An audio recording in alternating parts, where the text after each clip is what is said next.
When the world shifts under your feet, what keeps you grounded?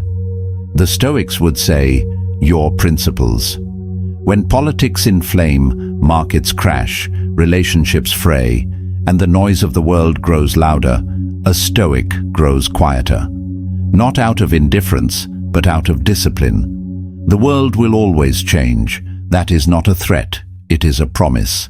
What matters is whether you remain. We are told to adapt, to keep up, to reinvent ourselves endlessly in the face of trends and turmoil. But the Stoics taught something different. They taught the power of standing firm, not in arrogance, but in clarity. The Stoic does not resist change. He endures it. He does not panic in uncertainty. He prepares for it. And when the tides rise, he becomes the lighthouse, not the driftwood. To live as a Stoic is not to be unmoved, but to be unmoving in what matters. Your values, your virtue, your vision. These are not relics to be dusted off when convenient. They are the compass in the storm. In a world spinning ever faster, the Stoic walks steadily.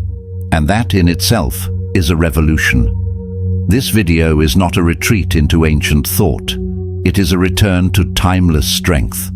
The world will continue to shift, but the Stoic, the true Stoic, will remain unshaken, because he has released what does not matter. And in doing so, he has found what cannot be taken. Let us walk through the Stoic mind. Let us train for the chaos that comes. Let us build a foundation that no fire, no flood, no failure can ruin. The world will change, but you can remain. Chapter 1. Anchored in principle, not in circumstance. The Stoics believed that no external circumstance has the power to make or unmake a man. Only his judgments can do that. This is the anchor. This is the line drawn in the sand. When Marcus Aurelius governed an empire riddled with disease and betrayal, he did not wish for easier conditions. He refined his clarity. When Epictetus was born into slavery, he did not curse fate. He trained his mind. When Seneca was exiled, he did not wither. He wrote, and in writing he endured. To be anchored in principle is to stop allowing your environment to dictate your character. You do not become bitter because people lie. You remain honest. You do not grow cruel because the world is harsh. You remain kind. You do not act with panic because the market is volatile. You remain calm. You are not pulled into despair because others collapse. You hold your posture. You do not mirror the madness of the world. You reflect your values. You build your stance from within, not from the surrounding noise. That foundation must be so solid that no opinion, insult or disaster can breach it. Like a fortress built on bedrock, your integrity must not be subject to the erosion of circumstance. The noise of life seduces you to abandon your inner post. It offers 1,000 justifications for losing your patience, your clarity, your grace. It tells you that your anger is righteous, your jealousy understandable, your cynicism mature. But the Stoic knows that what feels justified is not always what is wise. Wisdom does not chase approval. It does not argue with noise. It listens, evaluates, and then acts. The world will present provocations, setbacks, and distractions. Your role is not to eliminate these trials, but to transcend them by responding with strength, not surrender. We all feel the pull of the world's chaos. It demands our reaction. It invites our outrage. It tempts us to answer every insult, chase every slight, and correct every misconception. It wants you tangled in drama, lost in comparison, and drowned in opinions. It thrives on your distraction, your emotional volatility, your lack of stillness. It thrives when your energy is poured into what is irrelevant, what is temporary, and what does not feed your soul. But outrage is not power. Reaction is not wisdom. The Stoic says, I will act, not react. I will lead my thoughts. I will not be led by them. I will govern my attention like a king guards a kingdom. I will choose the weight of virtue over the thrill of vengeance. I will live by what is timeless, not by what is trending. I will put down what does not belong to me and carry only what is mine to carry, my reason, my choices, my soul. I will protect the sanctity of my focus as fiercely as others protect their pride. I will not allow the winds of popular opinion to blow me from the course I have set for myself. We live in a time where distraction is an epidemic. Every beep, every scroll, every headline is a subtle test of your discipline. The Stoic does not merely resist chaos, he ignores the bait. He refuses to be consumed by the loudest voices.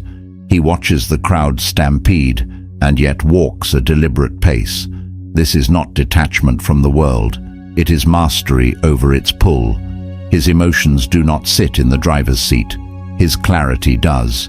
And clarity, born of virtue, does not chase the ever-changing moods of society. It roots itself in principle, in character, in restraint. In your own life, the world has shifted many times.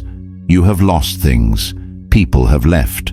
Opportunities have vanished. Stability has cracked and certainty has disappeared. Storms have rolled in without warning, and you have stood in them, often without shelter. You have questioned your strength. You have doubted your direction. And yet, you are still here. That is not luck. That is proof. Proof of endurance. Proof of resilience. Proof that within you exists something stronger than circumstance. Every scar you carry is evidence that you did not give up. Every doubt you silenced with discipline is a victory. You already know how to survive change.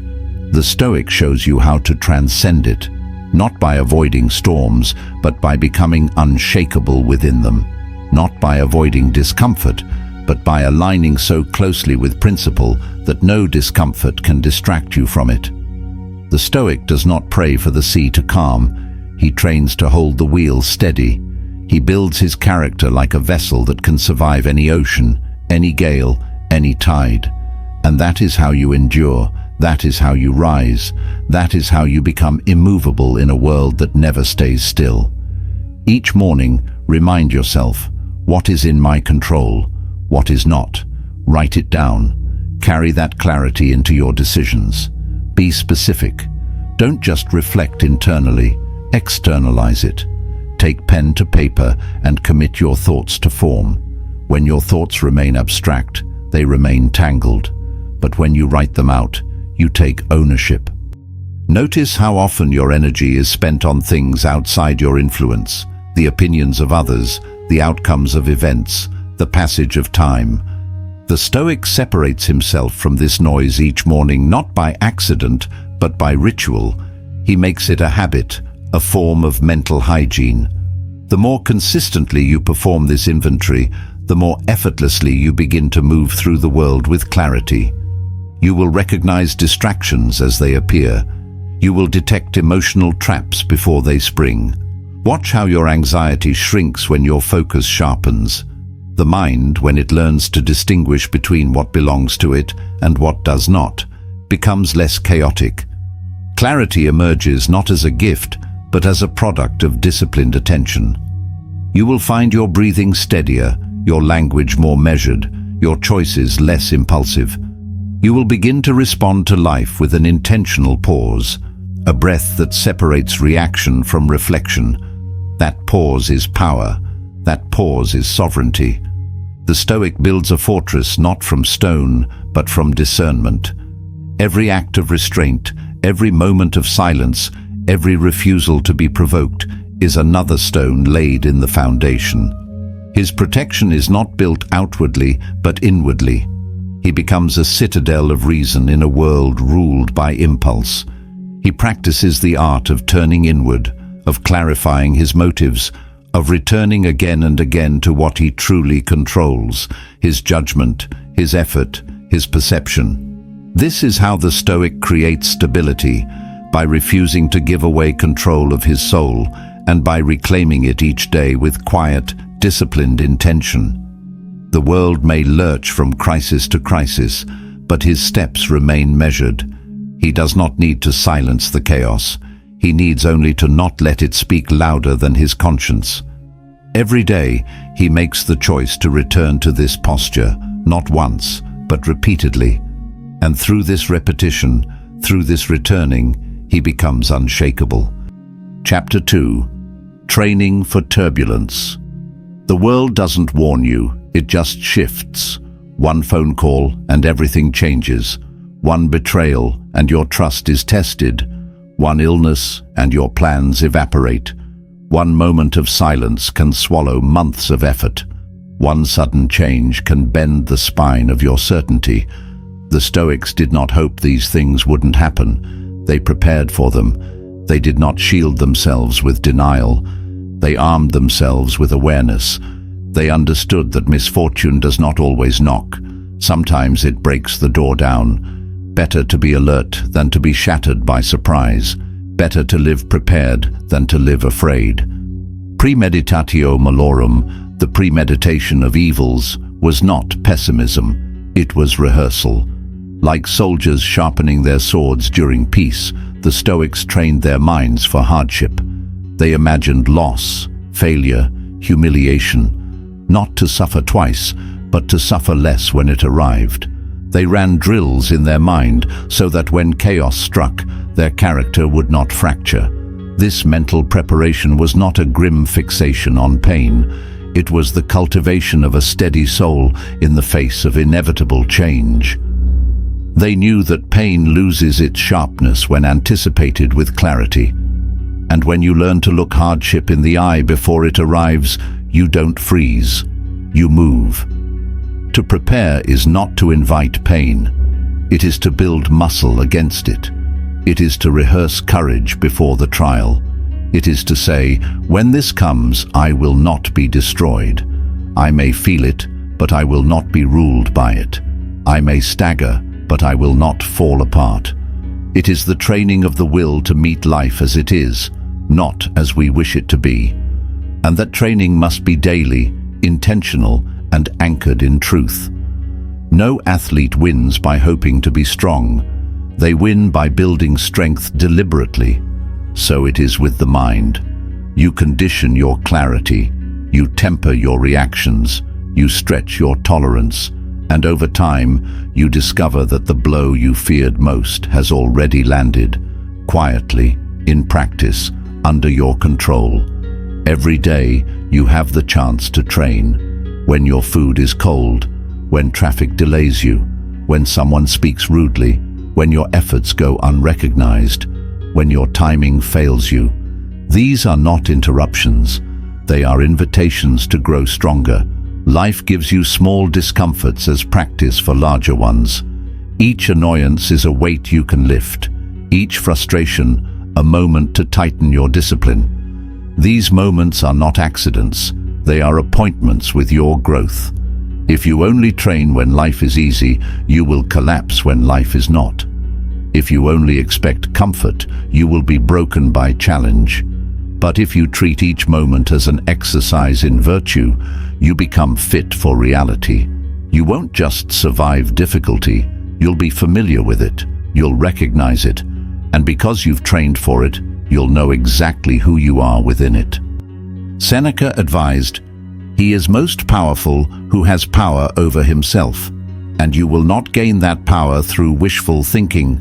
You will gain it through deliberate preparation, through repeating the mental rituals that sharpen your awareness and deepen your resilience, through confronting difficulty in imagination so that you may stand firm in reality. You gain it through deliberate discomfort, where each small friction teaches you something about your limits and about your capacity to go beyond them. This preparation is a daily act of remembering your inner resources. It is a quiet commitment to building a life that does not collapse when external structures do. To have power over yourself is to become fluent in your impulses, to see them as they arise, and to hold them, examine them, question their necessity. It is to know how to delay gratification, how to soften anger before it burns, how to look a fear in the face and choose action anyway. through understanding that your strength is not in avoiding adversity, but in building the inner frame that can carry it without breaking, you begin to walk differently. You begin to live less as a victim of circumstances and more as a student of them. You begin to see that your life is a series of opportunities to embody what you claim to value. That your principles are not just ideas, they are tools for endurance, armor for uncertainty, anchors for the soul. You will not be surprised by change because you have sat with it already. You have anticipated loss, and so your love is freer. You have pictured failure, and so your courage is stronger. You have felt the imaginary weight of pain, and so when real weight arrives, you do not collapse under it. You have tasted the loss before the feast. You have rehearsed calm before the chaos. And in that rehearsal, you have cultivated readiness. That is not fatalism, that is freedom. Because the prepared mind is the free mind, not because it controls everything, but because it no longer fears anything. Spend 5 minutes daily visualizing a potential challenge, the loss of something you rely on, the failure of a plan, the insult of a colleague.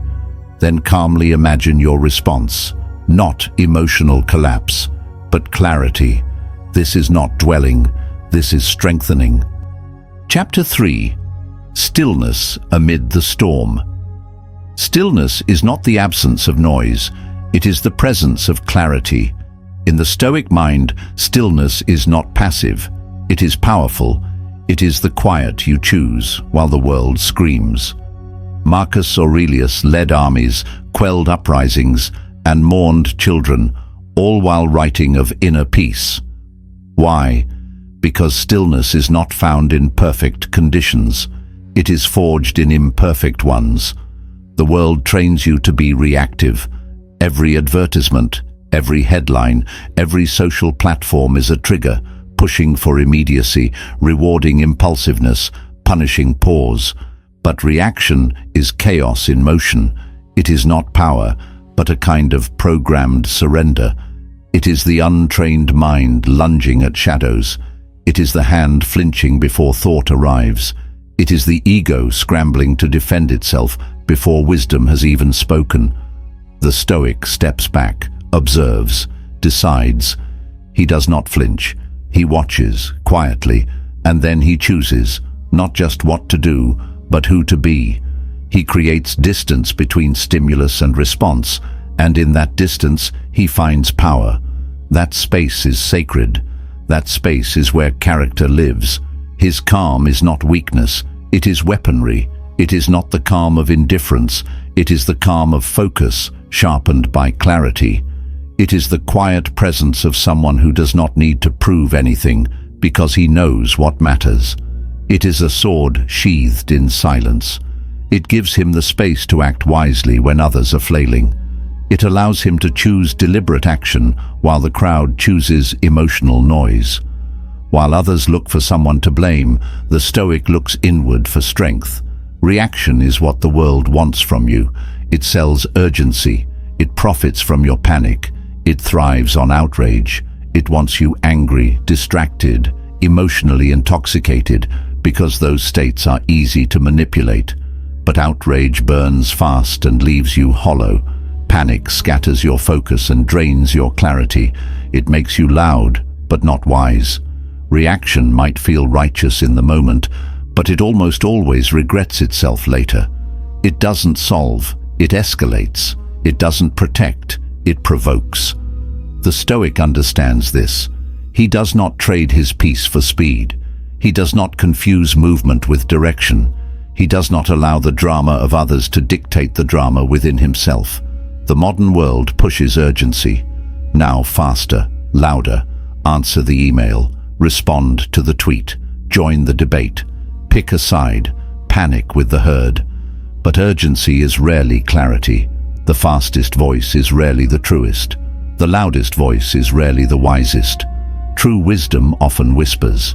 It sits in the quiet corners of thought and waits for you to turn down the volume of the world. Most of your best decisions come from silence. not from the roar of opinion, but from the still hum of awareness. The Stoics knew this.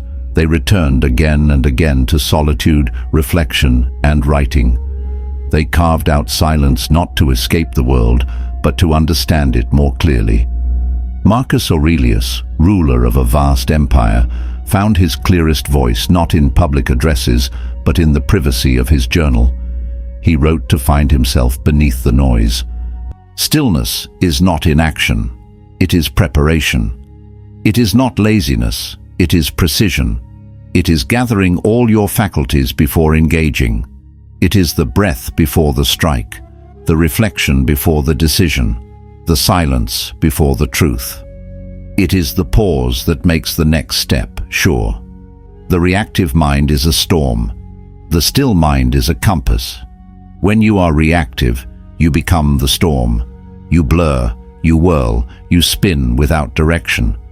When you are still, you guide through it. You do not lose yourself. You find your center and you hold it. In your own life, when were you most reactive, most panicked? Did it help? Or did it escalate what clarity could have calmed? Think of those moments. Did yelling resolve the issue? Did rushing fix the mistake? Or did it leave more damage to clean up later? How many apologies were born from unfiltered reaction? How many regrets came from words said too fast? Stillness does not delay action, it refines it. It cuts away the noise so the right action becomes visible. It helps you say the thing that needs to be said, not the thing your ego wants to scream. It helps you do the next right thing, not the next available thing. Stillness does not mean indifference. It means discipline. It is the decision to let your principles lead, not your pulse. Stillness allows you to see what others miss. It gives you room to breathe before you speak, space to think before you strike, grace to choose the high ground before you descend into impulse. In stillness, you recognize that you are not your emotion. You are its master. And when you master it, you begin to shape your life deliberately, not chaotically, not habitually, but with purpose. A still mind is not empty, it is focused. A still heart is not cold, it is strong. And a still soul is not passive, it is prepared. Build daily moments of stillness. Begin with 2 minutes. Sit, breathe. Observe your thoughts without judgment. Let them pass like clouds drifting across a vast sky. See them for what they are, temporary, untethered, and harmless if not clung to. In those few minutes, you reclaim your mind from the noise of the world. You remind yourself that clarity comes not from speed, but from stillness. Do this before hard conversations, big decisions, or even as the day begins, when your mind is most vulnerable to the pressures of the world. And as you grow stronger, lengthen the space between stimulus and response. This is not just a technique, it is a transformation. You begin to recognize that every moment is a fork in the road. You can react, or you can respond. You can follow your impulse, or you can follow your principle. Let silence become your strength, not just in speech, but in thought. Let pause become your practice, your posture, your shield. It will feel unnatural at first, but over time, it will become your nature. Stillness becomes the place where you remember what matters. It becomes the breath you take before you speak with intention. It becomes the moment you recall your values before you act with regret. This is how the Stoic creates silence within chaos, not as retreat, but as mastery. It is how he filters emotion through reason, how he tempers urgency with wisdom. Because when others react blindly, the Stoic responds wisely. And that difference, that pause, is where peace lives, where strength is forged, and where clarity is reclaimed. In that stillness, the Stoic finds not emptiness, but precision, not hesitation, but command. Chapter 4. Standing alone without being lonely. The Stoic is willing to be misunderstood. He is willing to walk alone if the path demands it. This is not isolation, this is strength. It is the kind of strength that comes from knowing that popularity is not the same as truth, and consensus is not the same as courage. To be alone is not to be abandoned, it is to be uncompromised. Too often, people dilute their values to avoid conflict. They soften their voice so they won't offend. They hide their truth to preserve harmony. But harmony without integrity is not peace. It is quiet tyranny. It is the cost of belonging at the price of the self. And the Stoic refuses it. He understands that false harmony creates internal war, that to go along with the crowd while betraying your convictions is not loyalty, it is self-erasure. To seek acceptance by amputating your truth is not love, it is surrender. This temptation is everywhere. In the workplace where silence is rewarded more than honesty, in friendships where masks are traded instead of truths, in society where going along is easier than standing alone. But the Stoic does not mold his character to fit the mood of the room. He shapes his life around principle, not popularity. He knows that peace built on self-denial is not peace at all. It is just a delay before collapse. To walk alone is not to reject others. It is to refuse betraying yourself. It is to hold the line even when no one stands beside you. It is to value your inner clarity more than outer comfort. Epictetus lived as a poor philosopher, stripped of status, mocked by those in power. But he had himself. That was enough. Because when your values are intact, you are never truly alone. You are accompanied by your conscience. You walk with your character. You walk with your God, your discipline, your soul. That is better company than any applause could offer. Applause fades, integrity echoes. There will be moments when the world laughs at your discipline, when they question your restraint, when your refusal to gossip, retaliate, or compromise makes you seem strange. Let it. Let them misunderstand. Let them misjudge. Let them speak. Your silence will teach louder. Do not explain your strength to the weak. Do not shrink your values so they can stretch theirs. Do not lower yourself to be seen by those who refuse to raise their eyes. Your job is not to convince, but to live. And your living, quiet, firm, unwavering, will be louder than any defense you could offer. Character doesn't announce itself. It reveals itself over time. You are not here to be understood by everyone. You are here to understand yourself so deeply that others cannot shake you, to know your values so clearly that mockery does not move you, to build your internal world so well that no external world can collapse it. And when you walk alone, you will discover that solitude, when chosen with strength, is the birthplace of conviction. It is not a curse, it is a crucible. It is where you refine your truth away from distraction.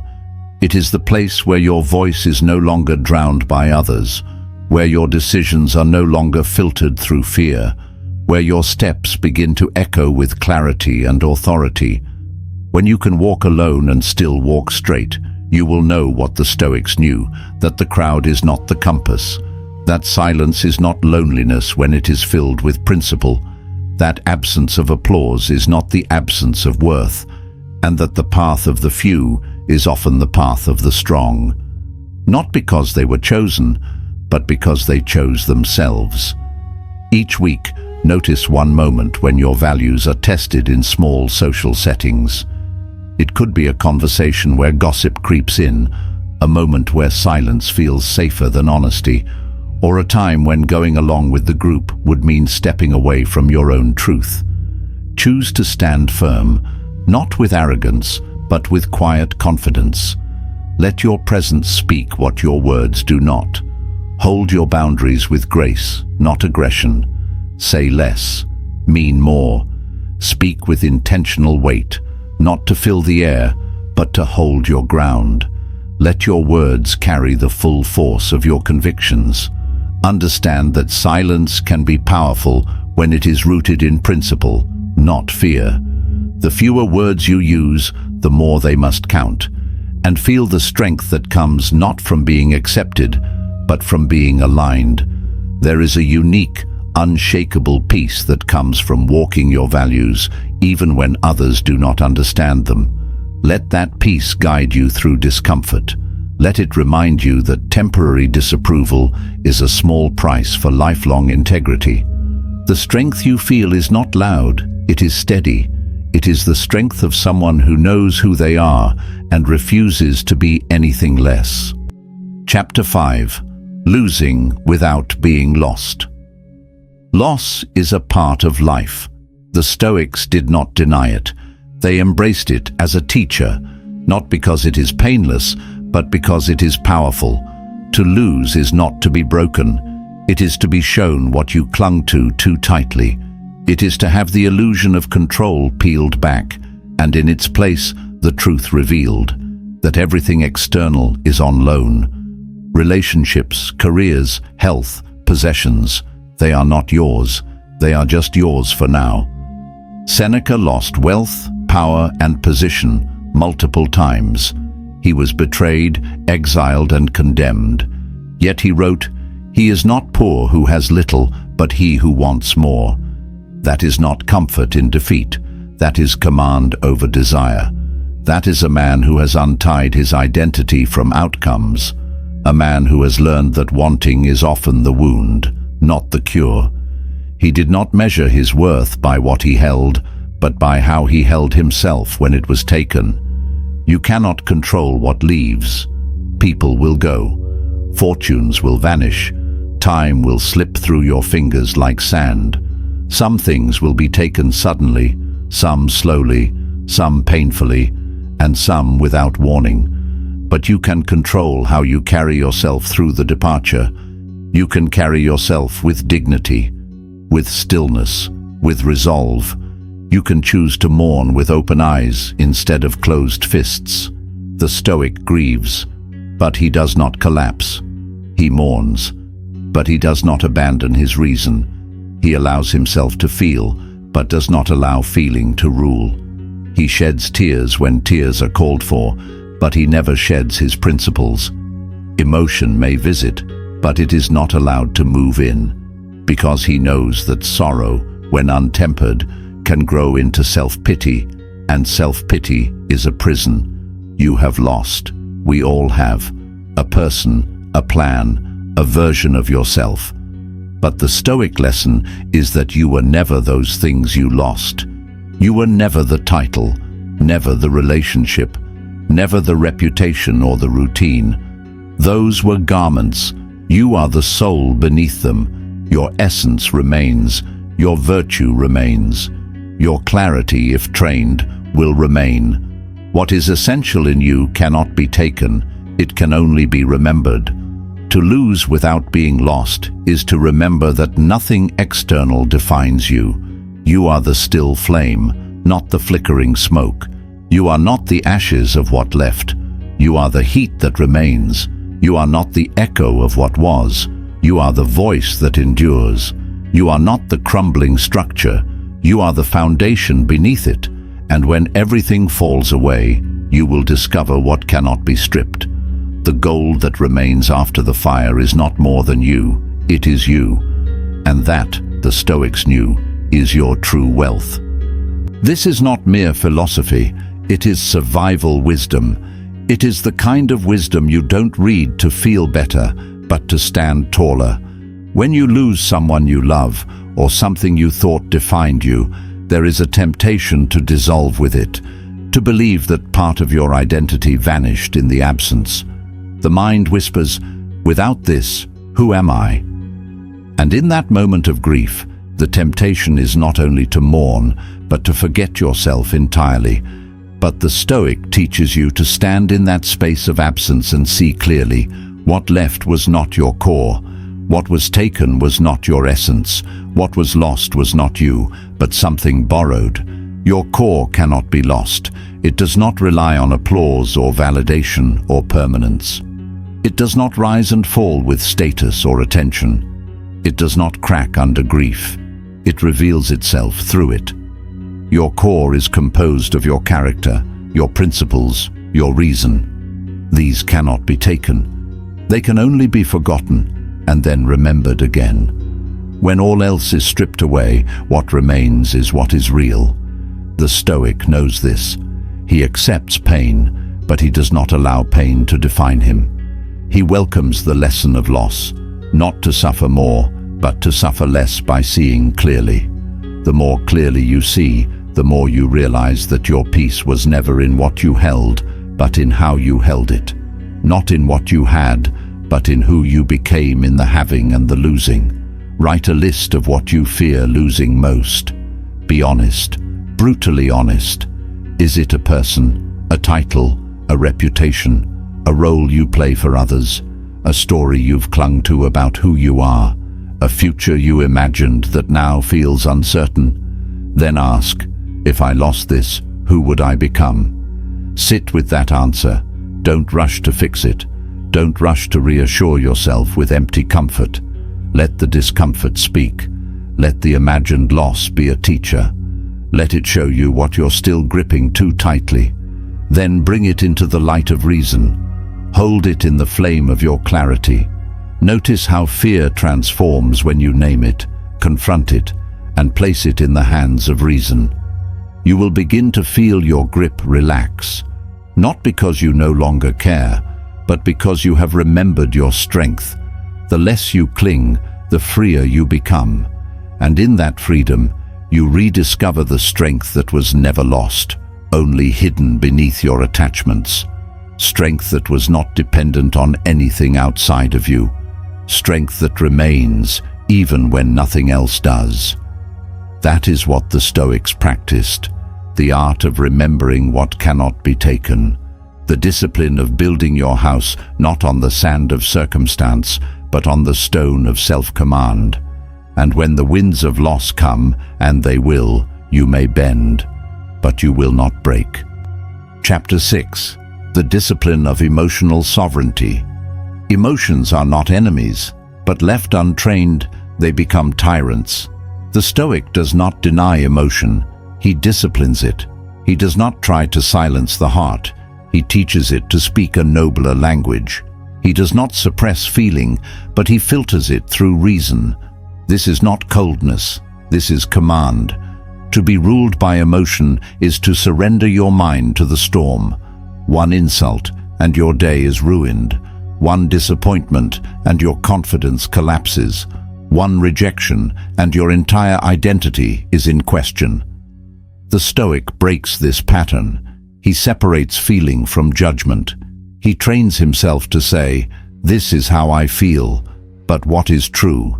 He does not let the mood of the moment write the story of the self. Marcus Aurelius wrote, "You have power over your mind, not outside events. Realize this, and you will find strength." That power begins with emotional clarity. You may feel anger, you may feel sadness, you may feel fear, but you are not anger, you are not sadness, you are not fear. You are the one who notices these emotions, and if you can notice them, you can navigate them. The undisciplined mind reacts, the disciplined mind reflects. The Stoic does not lash out in pain. He looks inward and asks, is this feeling rooted in fact or ego? Is it leading me toward wisdom or away from it? Will acting on this help me or haunt me? In asking these questions, he breaks the chain between emotion and impulse. He reclaims his choice. You will be tested. People will offend you. Expectations will go unmet. Promises will be broken. Praise will turn to criticism. And sometimes, without warning, those you trusted will disappoint you. But every emotional storm is an invitation to mastery. Not just to endure, but to engage the moment with awareness and discipline. To stand firm in the winds of frustration and choose stillness when chaos invites retaliation. To feel the flame of rage rise in your chest and choose not to feed it with words or actions, but to contain it with understanding. to be the eye in the storm, not another gust in the wind. This choice, to pause instead of pounce, to reflect instead of react, is what separates the impulsive from the intentional. It is a different kind of courage, not to strike when wounded, but to remain calm and clear. It is to resist the ego's plea for vengeance and choose instead the soul's path of restraint. This is not weakness, it is will. It is power directed inward, not outward. It is what the Stoics trained for, to remain the same whether praised or insulted, lifted up or let down, because true strength is not the absence of feeling, but the refusal to be ruled by it. This week, catch one emotion as it arises. Don't suppress it, don't indulge it, just pause, name it. Then ask yourself, what is this emotion asking of me? What would virtue ask instead? In that moment, you are no longer a prisoner to your feelings. You are their teacher, and in teaching them, you become free. Chapter 7. The Power of Inner Approval. The world offers applause, but it also offers judgment. It gives validation, but it can just as quickly give rejection. If your worth is tied to public opinion, your peace will rise and fall with the mood of the crowd. The Stoic seeks something deeper, the approval of the self, not the ego, the self, that quiet knowing that you lived with intention, aligned with values, and acted with integrity. The Stoic does not outsource his worth.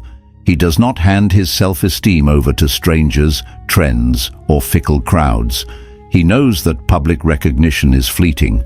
What matters is not what they say about you when you're present, but what you know about yourself when you're alone. Praise does not make him arrogant.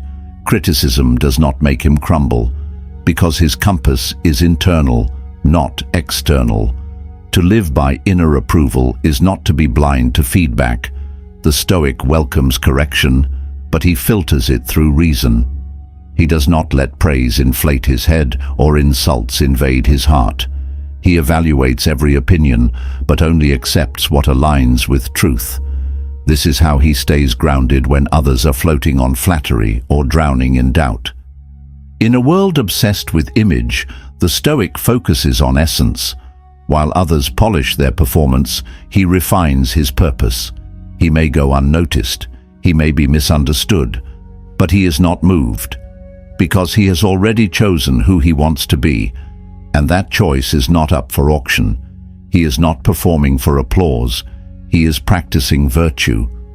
At the end of each day, ask yourself, did I act in line with my values?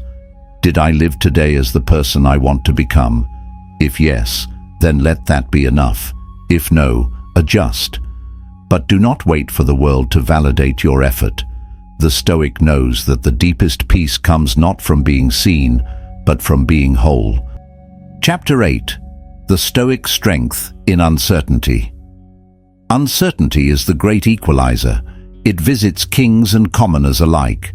No plan, no power, no possession can insulate you from the unknown. It humbles the arrogant and sobers the naive. Yet while most fear uncertainty, the Stoic prepares for it. He does not wish it away. He does not curse the darkness. He builds himself to walk through it, torch in hand. For the Stoic, uncertainty is not a threat, it is a forge. The world will not hand you guarantees.